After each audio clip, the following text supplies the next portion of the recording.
Bringing a fresh new perspective on the challenges and issues that face our criminal justice system and their impact on all New Yorkers. This is Justice Matters with your host, President of the New York State Supreme Court Officers Association, Patrick Cullen.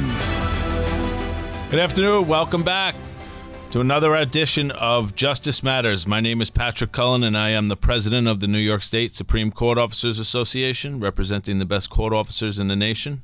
It's a pleasure once again to welcome you back to this program, which we've highlighted over the last number of weeks.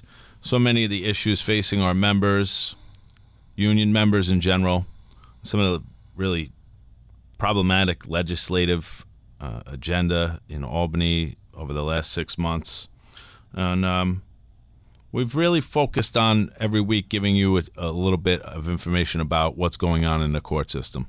But this week we wanted really to focus and give our full attention for this episode to a number of different perspectives within the law enforcement community. And so our guests today are both union leaders within the New York law enforcement community, and there's a lot to get to. There's a lot that we as law enforcement union presidents are concerned about, the future of our jobs, of our professions, and the future for our members, economically, job security-wise, and obviously pension issues.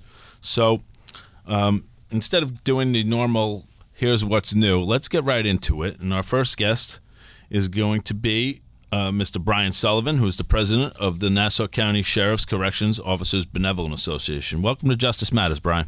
Good morning. Thank you very much for having me, Pat. I appreciate you having me. Absolutely. It's a pleasure. Just tell us a little bit about, how you got involved with being a corrections officer and how you got involved with the union, but also then what is it that your members are actually doing on a day-to-day basis? Well, ever since I was a little kid, I always wanted to be a correction officer. That's the joke to start off. Guys are looking at me like, really? Yeah. I don't think anybody ever starts out wanting to be a correction officer. Yeah. You go through a bunch of different things. I actually I got called for the New York City Police Department years ago, and then I got called for Nassau Corrections, and I kind of went for the hometown team. And, right. It was a lot easier on my travel time. It was a lot closer to home, and I figured it was a good stepping stone, and you never know what might come on after that. And the stepping stone turned into an almost 31-year career. Wow. I've been here 31 years. I've been promoted a few times. I'm a lieutenant now, and basically what you do in corrections is it's a lot of what you think it is when you look at television and right. Cells and dormitories, and you're in there with the guys, but there's a lot that people don't realize what goes into being a correction officer. You're pretty much everything to an inmate in there. You're a priest, you're a counselor, you're the cop inside. Yeah. You're the guy that pretty much runs everything. You have to. There's a myriad of things when you're dealing with the human psyche when you're locked in a room with people. So yeah, it's very stressful. There's not a lot of good that goes into it. It's a very stressful day. I imagine a lot of those types of responsibilities aren't things that you train for either. They kind of come with being just a tried and true New Yorker, and you are a counselor or a brother or a sister or whatever it is. And a lot of that you're calling on your own personal experiences, I'm sure, than somebody 31 years ago trained you out of a book. Oh, right? Sure, without a doubt. Yeah, that's interesting. I think that goes that discretion and that sensibility on how we treat the people that we're charged with protecting. Right. So much of it comes from who you are and not what is in a book right. somewhere. And what you turn into. A lot of times when you talk to people, they say, well, you're in there, you're surrounded by criminals. What kind of a weapon do you carry? Are you allowed to carry a gun inside or a stick? You're not allowed to carry any weapons inside. When you do transportation outside, you bring inmates back and forth to court. You bring them upstate. Of course, you have to be armed in case there's any eventuality comes up. But when you're locked in a cell block or a tier with the inmates, you have one weapon. It's between your ears. Right. So you can't be a hothead. You can't just be flippant with inmates. You have to be able to keep control of the situation and keep things from getting out of hand. So that's really incredible knowledge. Is power, right? And the ability to go home safe, like you said, it lies in your brain. Learning how to deal with people. Yeah, that's the most important thing. And any really profession, but in ours most especially, because our safety and the safety of others is at risk. And you do touch on something that we lose sight of, and I think that the general public focuses on what they think jobs like ours, jobs like yours, cops walking the beat are the same thing that they see on TV and movies, and it's just not the case. And no, not at all. So let's get into some of the issues that you guys are facing. I know your union, you've been in difficult contract negotiations with the county, but before we get into that, let's just talk about some strict law enforcement issues that confronting your members and mine. One big one that we've been discussing on this program as of late is immigration, the ICE Customs Immigration Customs Enforcement. We've had our own issues with the Office of Court Administration, unsure of what their policy is. They've issued some policies and walked some back. And I know you've been fighting with the county executive, who's been kind of flip-flopping on the idea as well. Can you just tell us about how it affects you, where it's at, and why maybe there's an opposition to the position of the county, and where things stand now? Well, several months ago, the Nassau County, we have an ICE, well, I'll call it what it is. It's an ICE trailer on the property of the Nassau County Jail. There's actually one in the Suffolk County Jail also, and I know that there's in several other correctional facilities throughout the state. And the idea of having ICE on the property of a jail is so they have easy access to be able to interview inmates, to be able to interview people that are in the country illegally. A lot of this it started after the Clinton administration was in, when they decided it was a good idea because of the several terroristic things that happened back then, that it was a good idea to have ICE within close proximity to interview inmates in facilities. They could get information. They could glean gang information from people that are coming into the country illegally. And it's really a very, very useful tool that the federal government has, because we have a captive audience. Our gang unit works hand in hand with the ICE guys. And of the way the world's been changing lately, and the way the mores are changing, I don't believe that Nassau County was the one that made the decision themselves. Of course, it came from them, but they weren't the ones. This comes from a national pressure on down. All the stuff with Trump and on the state level with Cuomo and everything else. Someone came in here and said that we don't want to have ICE in there, and it's demeaning to the immigrant population. It's threatening to them. I disagree with that completely. I believe that the immigrant population on Long Island, the legal immigrant population, has a fear of these gangs and has a fear of the criminal element, and is pro law enforcement. It wants these type of people rooted out, find out who the bad guys are. So of course there's a knee-jerk reaction to everything. We're going to kick ICE off the property, and then it was changed around that we didn't really kick them off the property. It was just it was creating a problem for people that are coming to visit people at the jail. It's scaring them. They're thinking they're going to be deported. That was a complete misnomer. They were nowhere in visible view of people coming to visit people at the jail. And no one in the 20 years that they've been there, 20 plus years that they've been there, no visitor has ever been questioned, detained, deported, even asked what time it was at the Nassau County Jail. So it was just so obvious that this was a political statement being pushed upon Nassau County government, and I guess they felt the pressure that they had to do something and move them. Yeah, it mirrors exactly what we've been dealing with. It's the over-politicization of public employees and public facilities and public safety, and I think it does actually these drastic anti-law enforcement extremists and the succumbing to the pressure that they put on agencies is actually what creates fear in certain people, because I think you're right. There are an awful lot of people who are just looking to provide for their families and live by the rules. You bring up gangs, and obviously it's a big problem in our jails. It's a big problem in our courts. It's a big problem on our streets. I know last year you guys had an issue with MS-13, who's particularly notorious. I know a number of your people were issued. Tell us about that and describe what kind of problems that causes in our jails and what the conditions are like. Well, there's different types of gangs, and different gangs you deal with different issues. There's like the Bloods and the Crips. They're homegrown things. A lot of that comes out of, I believe, it comes out of poverty. It comes out of a lot of different like crime-ridden neighborhoods and things like that, where it's something to join. It's a group. There's a protection aspect to it, so you're not on your own roaming around. There's obviously a crime aspect to it, but MS-13 is a whole different bird. It's not like you're dealing with Bloods or Crips, or you're dealing with the Hells Angels or the other one out Long Island, the Pagans. MS-13 is a is to us it's also a political organization. These are people it's a gigantic criminal syndicate. It's a crime enterprise that has infiltrated almost every city in the United States. We have a major problem on Long Island and on top of just the gang presence and the crime that they create, MS-13 has been found to have been one of the biggest importers of heroin and opioids and fentanyl on Long Island. Right now, we're holding the East Coast leader of the MS-13s is in our jail, and he's facing all kinds of state charges. He's going to be going back to the federal government, and just they're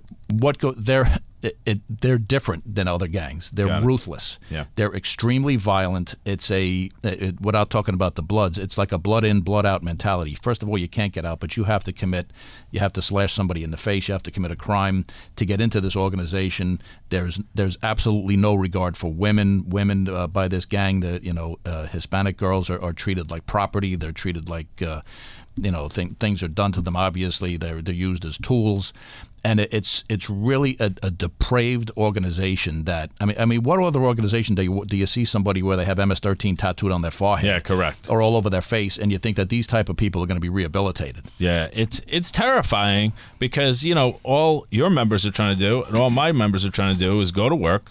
Get through the day and go home. Get through the day, go home, provide for their family, and hope they do that safely. And, these, like you said, terror groups, what amount to terror groups, threaten that. And that's something that we really can't tolerate and we really can't stand for. And that's why we always have to stick together, as we have in the past. And we're going to take a quick break. And when we get back, I'm going to talk about how you've stuck with my union, and we really appreciate it during some difficult times. But we're also going to talk about bail reform and a couple of other issues when we come right back after this with Brian Sullivan from the Nassau County Corrections Union. Very good.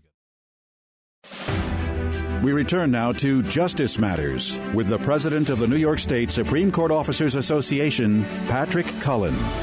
And we're back here on Justice Matters, and our guest is Brian Sullivan, from the president of the Nassau County Sheriff's Corrections Officers Benevolent Association, on this episode that we're really focusing on some of our friends and partners in law enforcement. And again, what I want to say before we get back into questions is that we had a lengthy and successful campaign for safer courts, and we were out rallying and just trying to raise the public's awareness about a lot of the safety issues that we were facing. And it really should not be overlooked that at some of the rallies, you and your members were out supporting us, without asking for anything, coming out and just supporting your brothers and sisters in labor and in law enforcement. And I just, publicly want to say thank you for that, Brian. We really appreciated your presence there, and it was a real boon to what we were trying to do. You're very welcome. I mean, we have, more so now than any other time, I think we as in the law enforcement community and in the unions in particular, we have to stick together because we know we're all under attack. The police are under attack in the streets, you're under attack in the courts, I'm under attack in the jails. There's a mentality that's out there that we're the bad guys, right. and we're going to fix the fiscal problems and everything on the backs of the workers. Meanwhile, we're not going to fix anything else with the system itself, right? And just the mentality of the public. Certain aspects of the public, I should just say that anybody in a uniform is the bad guy. It's just gotten to a point of being completely sickening to all of us, and we have to back each other up. And the thing that gets me all the time is I want to know where all the sane people are. I talk about where is the general public that they just seem to be silent on a lot of issues, like they're afraid of speaking their mind for being pointed out for something. Yeah, 100%. There's a lot of that. I don't want to anger these extremists, and the common sense is fading away. Yeah, it's terrible. Let's get into a really important issue for both, for not just your members, not just my members, but for the public in general and public safety in general, and that's this issue of bail reform, the elimination of cash bail and its subsequent following additional reforms that have gone through in the budget in Albany, which we've said time and time again is a flawed process, which doesn't even allow the elected legislators to really fully read the bill. So let's just get into what are your thoughts on bail reform, on the elimination of cash bail? How's it going to affect your members? And we'll go from there. Bail reform it's to me it's something that I just don't think the politicians and the general public fully understands. We talk about reform like it's certain things that need to be fixed, and of course in the criminal justice system, like anything else, reform is never necessarily a bad thing if you're going to be fixing something. This version of reform, what they're calling reform, is not fixing anything. It's putting people in danger. It's putting our members in danger. It's most importantly putting public safety in danger. I'll look at a thing right here. I know we're on the radio, but there's a thing that was in the New York Post. It's a perfect example to me of what our future is going to look like under bail reform. Right. This guy, he was arrested for a gun charge in 2018. He was arrested for a rape charge. He raped an incapacitated woman in a homeless shelter in 2017. Over this past weekend, he walked into a station house in the Bronx with a mask on, a hoodie on his head, and 2 knives in his hand. Walked up to the cops there and just he was obviously a threatening presence. The cops drew their weapons on him. They were able to control him. They took him down. They arrested him. They brought him to arraignment court in the Bronx, and the DA's office did not ask for bail, and they did not want him remanded. Right. He was released on his own recognizance. Yeah. This is a guy, they didn't even do a 730 exam. For anybody that doesn't know what that's, a psych exam to see if he's in his right mind. Right. They cut him loose. Yep. This is a guy that's out on a weapons charge, on a rape charge. What is he doing out in the street in the first place with those kind of charges against him? And he walked into a police precinct with weapons in his hand and his face covered. What are we talking about here? Yeah, it's incredible, and what I think from that particular story, and I'm aware of it, well aware of it. Yeah, I think it's the politics from the DA's offices within the city are harmful. What I really think is a benefit from that particular story last week is that there was video from the precinct, right? And you see the police officers step back, draw their weapons. Without video like that, and without documenting and getting the public aware of that, of these types of things, will get twisted, right? And people would never believe that somebody walked into the 40th precinct with weapons. They'll Are you say crazy? The cops that were would lying. never happen. Right? There was nothing. Oh, he was just a mental guy, whatever. Even if it was a mental guy, they didn't get a mental help. They cut him back loose in the street again. This is why we urge, as union presidents, all of our members. It doesn't matter what the patch on the side of your shirt says. Right. We urge your members to document issues, everything, because nobody's going to believe us. We have become less believable than criminals. Than the average criminal in the street. The victim's rights are out the window. The rights of the working people protecting you and your families are out the window. But let's give everything away to those who have broken the law. Right. And this flows into another reform that we're discussing, right? The ability of a felon to serve on a jury now is what's basically being thrown around in Albany. And thank God it didn't get into the budget, because we know they sneak everything into the budget. Bail reform was done through the budget. Right, correct. And the legislators don't even know what was in it. No, correct. They've told me that they didn't know what was in the bail reform bill. Right. The legislative leaders say, vote on this. This is what the party wants you to do. And this is what's inherently wrong with Albany and politics in general. But now we're talking about allowing felons to sit on a jury. Who in their right mind, in common sense world that we try to live in, right, believes that a felon is going to give somebody accused of a felony a fair trial? I just don't get it. And so that's where we're headed with all this. I mean, what's your take? I mean, you want to go into a trial, and you're going to have somebody that was you said you want to have a fair trial, a trial of your peers. How many peers have murder convictions? How many peers have rape convictions, armed robbery convictions? People have been sitting in prisons for 5, 10, 15, 20 years. We're going to let them out. I mean, this just goes into this mentality of what's gone on in Albany since it became a one-party rule up there. And don't get me wrong, I'm conservative in nature, but I am decidedly apolitical. I hate both sides of the aisle equally because they're both out of their minds. But how do you have a realistic expectation that you're going to have any sense of public safety when you're releasing cop killers, giving them the right to vote? You're going to put people with murder and rape convictions, you're going to let them sit on juries. There's legislation up there right now about releasing people at age 55 because it's like a compassionate release. Right. I'm 53 years old. I'm not, maybe I'm not exactly beating up 20-year-olds or 25-year-olds in the street. Yeah. But if I committed a murder 10 years ago, a violent, horrific murder, and I'm 55 years old, I'm going to be able to just walk out the door. And the thing that gets me most about that is that the legislation is circumventing your trial by a jury of your peers. Right. A jury of your peers sentenced you for that crime. Right. A judge sentenced you under guidelines of that nature to 25 to life in jail. Now, you do 15 years and legislation is going to say that you're all better now and you're going to go back out. What happens when that person does it again? Yeah. Who's responsible? Not the jury, not the judge. Yep. We're going to go knock on the door of those legislators. There are reasons that a lot of these laws and guidelines have been on the books for decades and decades and decades, and now we're just erasing them. In reality, what we're affording some of these people under the Compassionate Parole Act, we're affording these people the same better benefits than our people get in retirement from public service. I've joked about it. Not jokingly, when they let them out the door at 55, do we give them a gold watch and a new suit when they walk out the door? It's incredible. Go out and get them, Tiger. What I do know, though, is that people like yourself, people like myself, people like some of the other guests we've had here, and some of the really staunch, law enforcement union heads are trying to raise our voice up there when it comes to parole and cop killers, which is an absurdity in and of itself. I do want to just quickly get into. I know your members have endured some staffing cuts and wage freezes over the years, and as have our members. Where do you guys stand now on some of that stuff? We just started contract negotiations again, and we in the beginning of a lot of this stuff, we always promised that we're not going to negotiate in the media, so I'm not going to talk about particulars. Sure. But the history that the county has to realize with the new administration is we had a 3-year wage freeze here. Our members. In our mind, under the control period and all that, $250 million in a county the size of Nassau was taken from the workers. That translates to over $400 million in economic losses for our workers in the county and for the economy itself.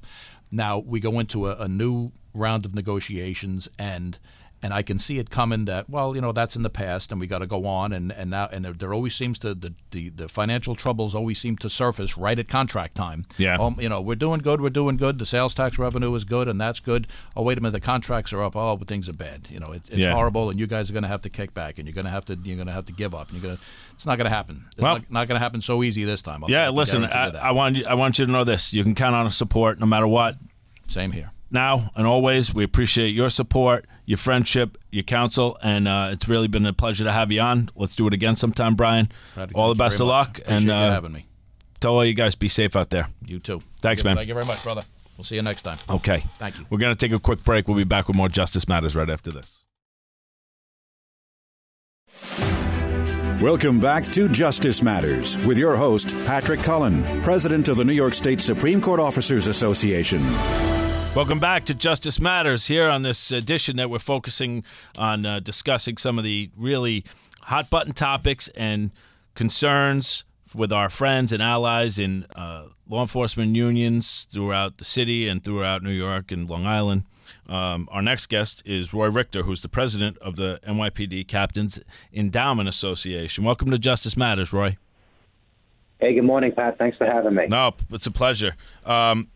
Can you just, before we get started, just tell us a little bit about your background? You started in the NYPD, and how long have you been involved with the union?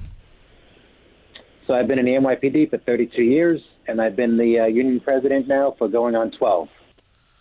And wow. I represent, of course, captains, deputy inspectors, and chiefs in the NYPD.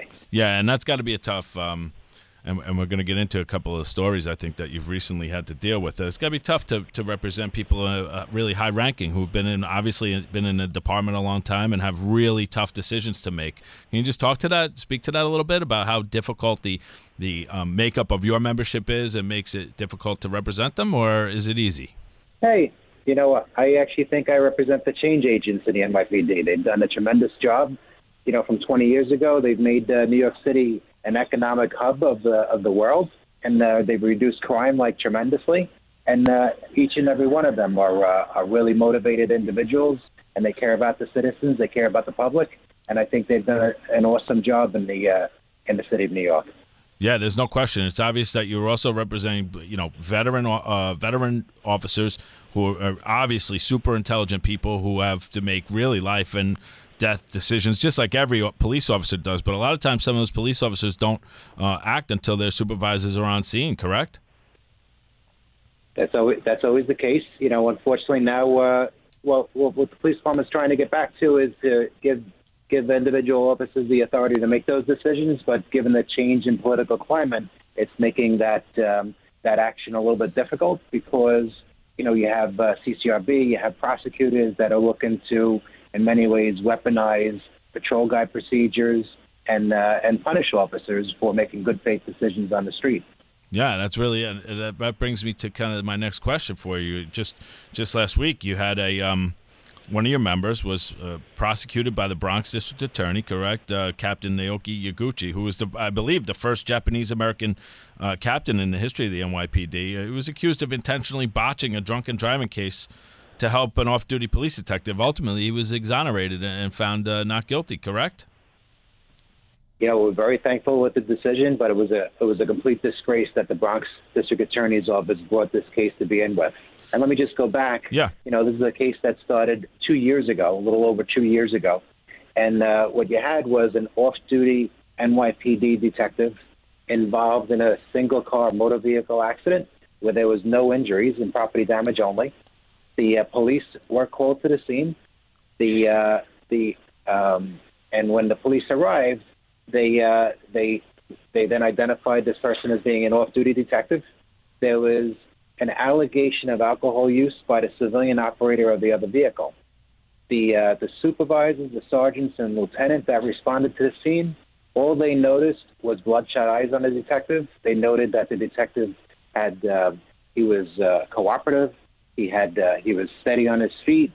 That he had no odor of alcohol, and he had none of the other signs. And he was neatly dressed, and he had none of the other signs that would indicate that somebody was intoxicated. Right. So what those supervisors did was they brought that detective back to the 4-6 precinct, which is the area where the accident occurred.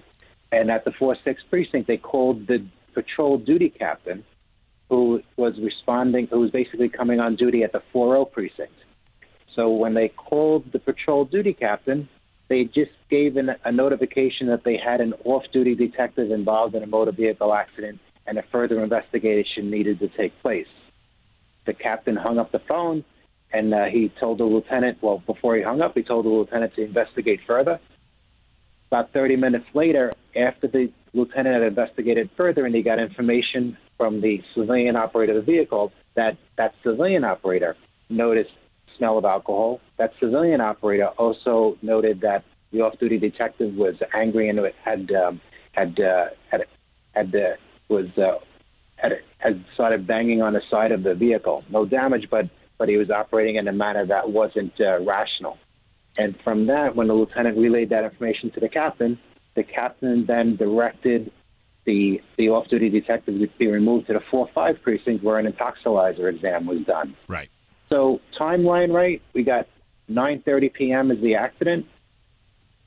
The duty captain doesn't even come on duty until 11 p.m. He's not notified until 11:15 p.m. The lieutenant doesn't communicate with them information that allows the captain to make the decision to send that detective to the 4-5 until 11:45 p.m. The breathalyzer is done at 2:20 a.m.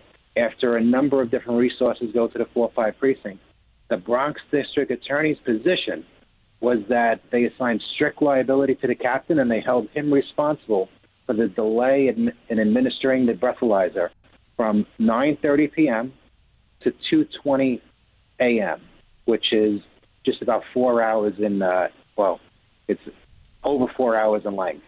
And they indicted him for official misconduct and obstructing governmental administration. And it's so unbelievable that they would have assigned this type of a liability on a captain that wasn't even working or even notified until about an hour and 45 minutes after this incident occurred. Having followed the case, and obviously took place in the courts that we represent, specifically in the court that I am personally assigned to, and for having followed it, it's outlandish to believe that a prosecutorial body followed through, even if maybe they had indicted your member and decided after let's take a step back here and look at what you're talking about. Timeline's right, everything is done by the book, and in reality, the guy's not even at work until post number of calls made. It's outlandish to believe that the Bronx District Attorney, and this isn't the first time that office has prosecuted a police officer for determined to be exonerations in other cases involving police in the recent past as well. And so one wonders, what's the motivation? What's behind it all? You want to speak to that, or? You wonder what the motivation is, but there were so many other factors as well, because every single prosecution witness that was called, and you go from the lieutenant to the internal affairs captain to to the motorist, to the highway officer that administered the test, every single one of them was asked specifically if they found any fault or any errors in judgment by that patrol duty captain, and every single one said that the captain was acting in good faith and he was making the best decisions that he could at the time. And then, the interesting thing that the DA's office gave false information to the court is at one point early, about a year ago after the indictment, the duty captains, he had a conversation with the supervising DA on duty that night of the arrest. And the supervising DA had called the duty captain and says, you got a case here where the incident happens and the breathalyzers over 4 hours later. This is a crap case, and I'm going to throw it out. And the duty captain defended the arrest. And He said, no, with certain reverse extrapolation, this is a good arrest, and I made the right decision. And that was a 10-minute long conversation. The DA's office denied that conversation ever took place.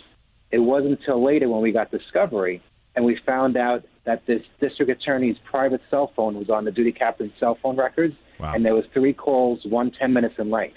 Wow. And at every point, the DA, Garcelle Clark, could have had the courage to step up and say, we made a mistake and dismiss these charges.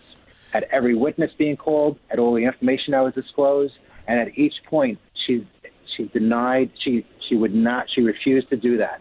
And she allowed this case to go to full trial. And thankfully, we got the verdict that we were, that was required in this case, and not guilty verdict. Yeah, we're so happy to hear that justice was done in this case and in support of your member. Let me ask you this.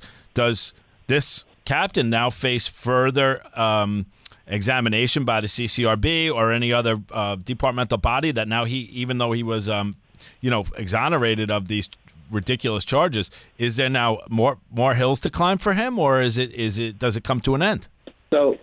So at the conclusion of the case, when we got the non-guilty verdict, I spoke to the police commissioner, and yesterday he did restore the captain to full duty. He's been assigned out to a patrol precinct in the Manhattan North. I can tell you that borough commanders and other chiefs and a number of my members, as well as the Japanese community, were in the audience for the full trial, and they were very supportive of the duty captain. And they realized that this was a complete persecution by the Bronx District Attorney's Office, and completely, it's just outlandish that they would prosecute this case. Yeah, but he got a lot of support from the NYPD. And that's what I was just going to say is that that when these types of things are foisted upon us in law enforcement, our brothers and sisters are always there for us, and not just the unions, but our coworkers and retirees and people of like minds always stand up and say, "No, you're doing this person wrong, and we're going to make sure that people know about it." And so that's why we're happy to, kind of expose some of this that's been going on here on this show, but also to, highlight the fact that sometimes police officers of any rank get in trouble. They can be done with a court case, but they have a tougher hill to climb after that. And so the CCRB has really become onerous for yourself and the members of the department, right? Yeah, CCRB is another whole star chamber forum for us, and they've been empowered for about 6 years to prosecute their own cases now. And they've used that, to an extreme. And the problem with CCRB is that, first, when you have the CCRB board, you have 12 members on the board. Only 3 of them are allowed to have any type of police experience. So you have 9 members that are statutorily forbidden from having ever worked for the NYPD, having served in any law enforcement function, right, or have been a prosecutor in any office. So when you take a car mechanic and you have him making a decision over medical malpractice cases, you just don't have the right skill set. You don't do that. And this is a scenario that we have in the city right now. You have a board of people that are reviewing police procedures, criminal procedure law, penal law provisions, and they're making determinations without any type of experience whatsoever. Yeah, and that's. Yeah, go ahead, Roy. Go ahead. No, I'm sorry, and that's a big problem that we're having in that courtroom. Yeah, no, I mean, it's 2019, and we should be further along advanced than some of these archaic ways of doing things or these biased ways of doing things. And so, part of that, if you're kind enough to hang in there, we're going to take a quick break, and I want to kind of get into some of the other issues that we're seeing from the policing perspective, but also the union perspective here in New York, and some of the real challenges that we're facing. So if you hang in there, we're going to take a quick break. We'll be back with Roy Richter from the Captains Endowment Association right after this. This is Justice Matters with Patrick Cullen, president of the New York State Supreme Court Officers Association. We're back here on Justice Matters, and we're speaking with Roy Richter, who is the president of the NYPD Captains Endowment Association, a gentleman who I have found to be as knowledgeable about not just policing issues, but political issues in and around the city affecting his members, and I really appreciate him joining us this week. Roy, I want to get into a couple of other more general topics than we spoke about in the last segment. Number one, what's going on with the state parole board? And we're hearing radio ads, and we're hearing a lot written about, or we're seeing a lot written about what's going on with the state parole board and the release of cop killers. I think 7 over the last year and a couple more coming up in the next couple of months. Can you speak to what's going on and your take on it? There's been certain affronts to society where society has created laws where if you kill a police officer, you're in jail for the rest of your life. And that's in lieu of the death penalty. You have life without parole.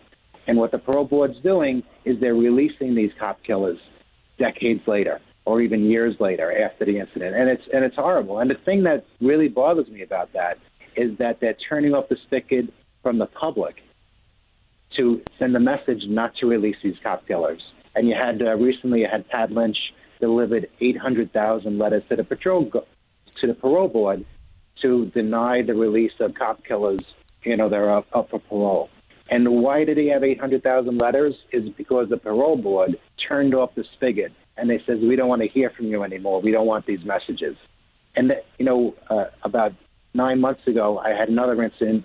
The parole board was looking to release another cop killer, and I had one of my commanders from transit, along with some of his officers, went up in uniform to escort the spouse to basically give her statement to the parole board.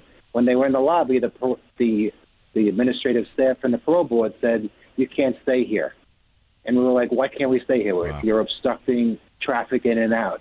So they made the uniformed officers step outside the building so that they couldn't have any type of influence on the parole board, which is just ridiculous when you think about why the parole board sits.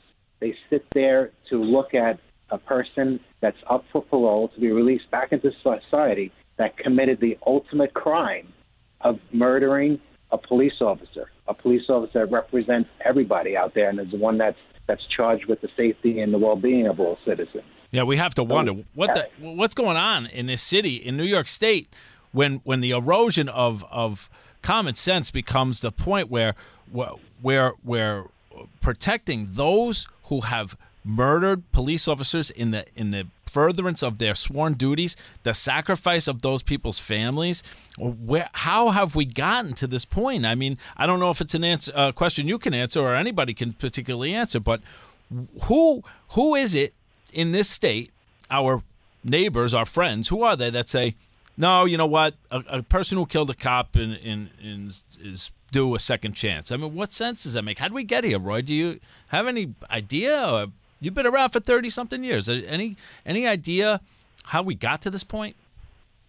I wish I could tell you how we got to this point, but the world is definitely upside down. When you release a cop killer, and if that police officer's life doesn't matter, how much does the life of everybody else that walks on the street matter? Yeah. If you release the person that murdered the person that's charged with protecting society, and you release that murderer back onto the streets, how much does everybody else's life matter? And it's not a matter of differences, but it's a matter of a symbol. And if you have a cop killer back out on the street, what's society about? And I'm not sure how we got here, but we're not in a very good place. Yeah, no, it's a complete disregard and disrespect for the rule of law and the ability for the regular working class person to raise their family and try and make a living and provide a good life for their family. And these types of things just make you really wonder how far away from that are we? We're moving further away from the ideals of, when I was a kid and from when you were a kid, that, you put your head down, you work hard, study, do the right thing by people, and it'll come back to you. But now, these issues just really make me, they make me sick, but they make me scratch my head as to how far is society coming, especially in a city like this. I mean, people regard this city as the gold standard of civilization, and this is the way we're treating our fellow citizens by allowing people who've murdered police officers to walk free. It's just unconscionable. What I wanted to get into also is this idea and the reform, the criminal justice reform in Albany, some of which was snuck through the state budget process, and which we have consider a major flawed process. But this elimination of cash bail and some of the other criminal justice reforms, where do you stand on it, and what do you think the effect is going to be on your members and also then just the general public which you protect in the city? Well, historically, you always had that problem with criminal justice being the revolving door. But this is a little bit more extreme from that revolving door of criminal justice. You basically arrest them, you arraign them, and then they're released back onto the street without even a hearing as to, why you want to take this person off the street. But I think the real question is, why did New York State government get away from having hearings on these traumatic reforms? Because these are issues that you should be eliciting a lot of information from stakeholders. The stakeholders being the public, being the criminal justice advocates, being the people that run the criminal justice system, the police, the prosecutors. Why do we have a newspaper article that leads to a new law and a reform bill being passed versus in the past you used to have actually trust our state legislators to have hearings to actually figure out what the issues are and how we're going to correct it? Right now it seems like we have society, we're just going to have a test tube. We're going to throw it out there and see if it works. And if it doesn't work, if people get killed, if people get maimed, and if it works against society, then we'll maybe change it in the future. But in the past, we always had a little balancing act. We had trusted the legislators, and we've gotten away from that. And I'm scratching my head. Yeah, no, this happened with us in the court system on the raise the age legislation, and we're seeing it here, and we're seeing it on stuff that's coming down the pike, and things such as felons sitting as jurors going forward, and voting rights and all these types of things. Why isn't the public being invited to speak out on this? If you live in a small town in Westchester County, and they're going to rebuild the school basketball gym, and that's going to cost you a couple of dollars, you're invited, and you better believe that your voice is going to be heard at a hearing. We're talking about something that's so monumental as cash bail reform that we're not even inviting hearings, and we're passing this through a budget process that the legislators are barely aware about what they're even voting on. It just doesn't make a whole lot of sense. Roy, I really appreciate you coming on and sharing some of your experiences and your take on, especially on these really hot button issues that are affecting your members. I'm glad to see that justice was done in the Bronx, and you can count on us to stand beside you as we always have, anytime going forward. And I wish you the best of luck going forward. All right, Roy. Thanks again. Thank you, Pat. Thank you for you and all your members' support. I really appreciate it. Thank you. Not a problem. We'll talk to you soon. So I wanted to just quickly touch on some of the issues that are surrounding our people and some of the events that are coming up. We really focus on providing for our members' families and especially their children. And we provide through a number of events, and our biggest event of the year is held on July 15th this year, and it's the New York State Supreme Court Officers Annual Golf Outing. It takes place at Lawrence Golf and Yacht Club in Lawrence, New York, and we really would appreciate your support. If you check out nysscoa.org, you can find out some sponsorship availabilities and the ability to really help our members out. So I appreciate it if you give that a look. You can always find my email on there if you need to contact me. And I just want to tell you what a pleasure it's been to bring you more Justice Matters.